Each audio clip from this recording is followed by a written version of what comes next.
সেই সুরাওয়ালা কবি গৌরী কি করছে কীর্তন করছে এবার বলে জয় রে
নিচে যাতে তাল থাকে, ওই তালটা পদের উপরে উঠতে হবে।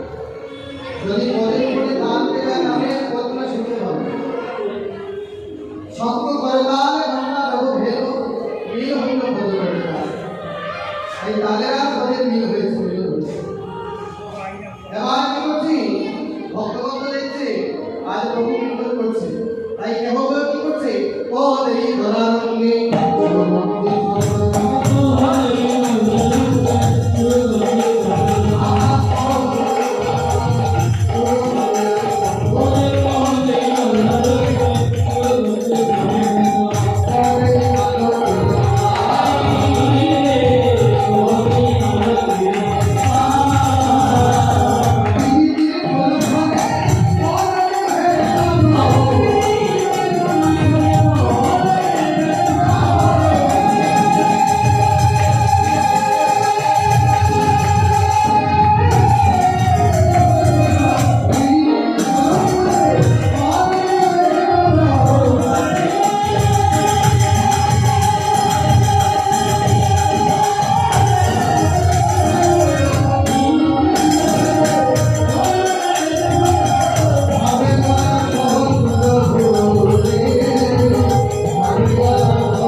আজ যখন প্রভু যখন কীর্তন করছি, এবার এভাবেও বলছি না যে বহুগুলি যেমনভাবে কীর্তন করছে দেখে তো মনে হচ্ছে সেই ত্রেতাযুগে রাম দাঁড়িয়ে আছে।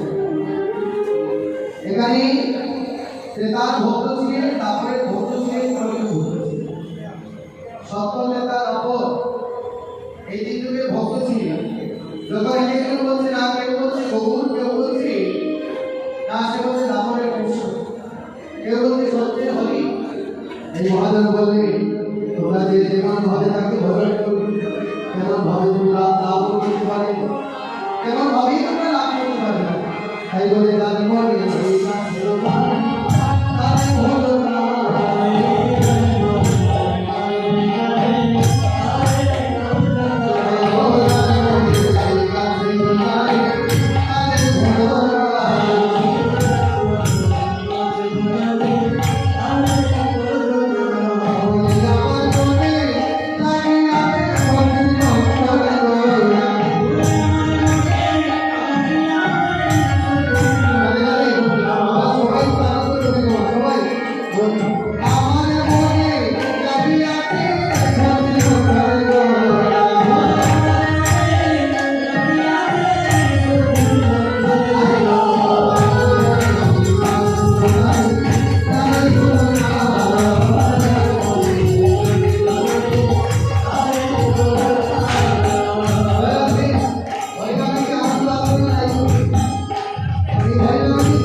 করবে, যার যেমন ভাব তেমনই ফল, যে যেমন ভাবে কদর করবে তেমন ভাবেই লাভ করতে পারবে।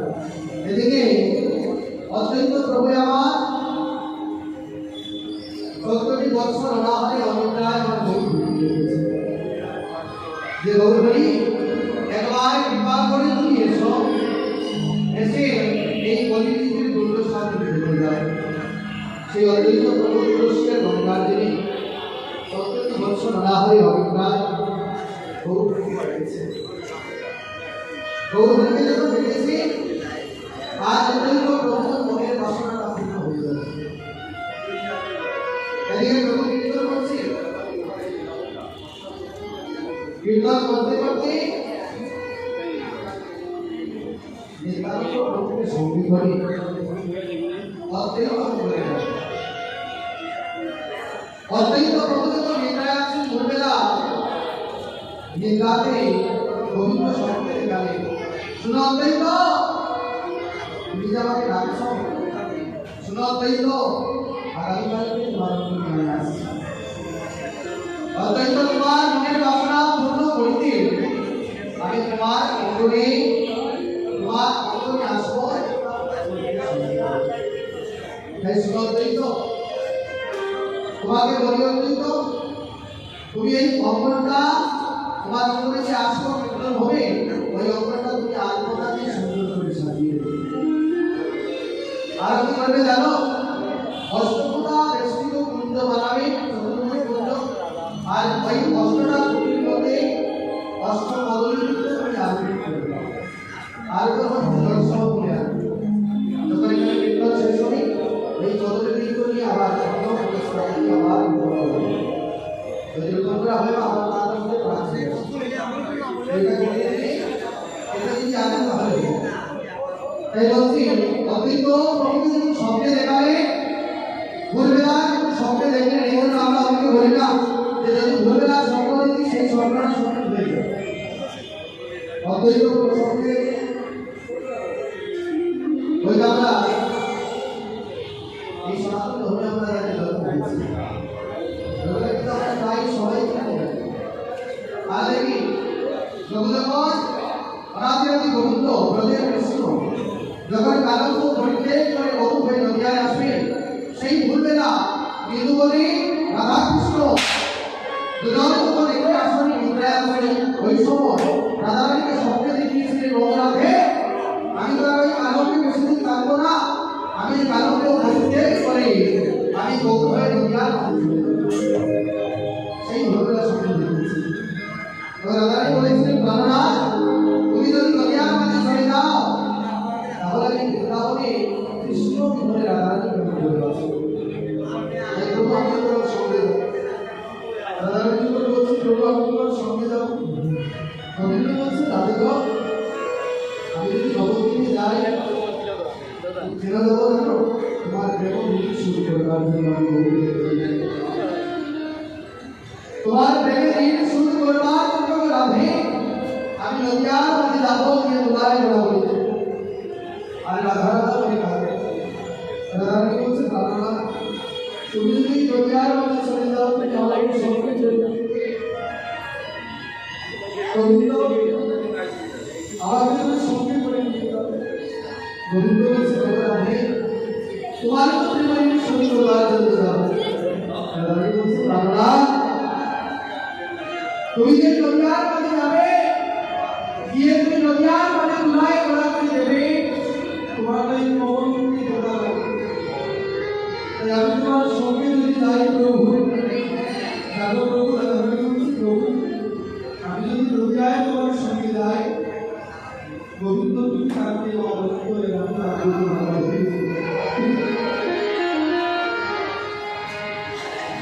আমি যখন তোমার বাকিতে থাকবো, তখন তুমি যখন দুলাই গোলা করে দেবে, তখন তোমার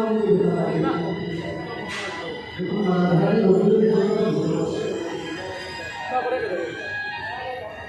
দুলাই গোলা করে দিচ্ছে অর্থ বহু গভীর রাধা। সেই রাধা কৃষ্ণ বিভিন্ন তরু দুটি আত্মা এক হয়ে এসেছে এই ওই মধুবাগা নাম এই বলতে আমরা পেয়েছি প্রভু এসেছে আর অদ্বৈত প্রভু আমার মহাপ্রভুকে আবির্ভাব করেছে। অদ্বৈত প্রভু তুলসী আর গঙ্গার জলে 14 বৎসর আরে গঙ্গায় এসেছে বলে আমরা মহাপ্রভুকে বলতে পেরেছি। দেখুন না, আজ একাদশী হলো, আমরা অনেকেই কতটা পালন করতে পারি না, আমাদের ক্ষুধা লেগে যায়। একদিন আমরা অনাহার কারণে আমাদের ক্ষুধা লেগে যায়, কিন্তু অদ্বৈত প্রভু নিজের জন্য নয়, এই জগৎ নিজের জন্য 70 বছর অনাহারে কত কষ্ট করে রেখেছে, তাই আমরা মহাপ্রভুকে পেয়েছি। সেই অদ্বৈত প্রভু মনের বাসনা পূর্ণ করবার জন্যে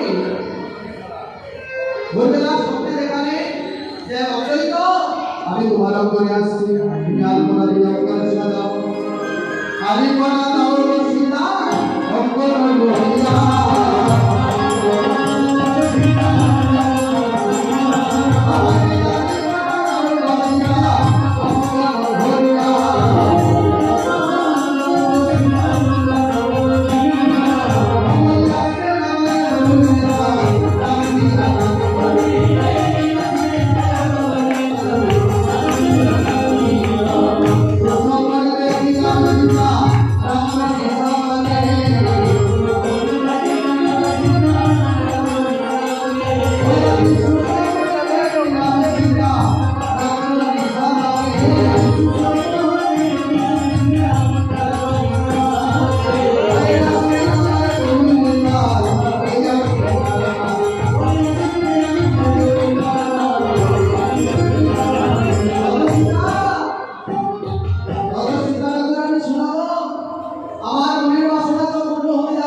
বহিয়া সঙ্গে করে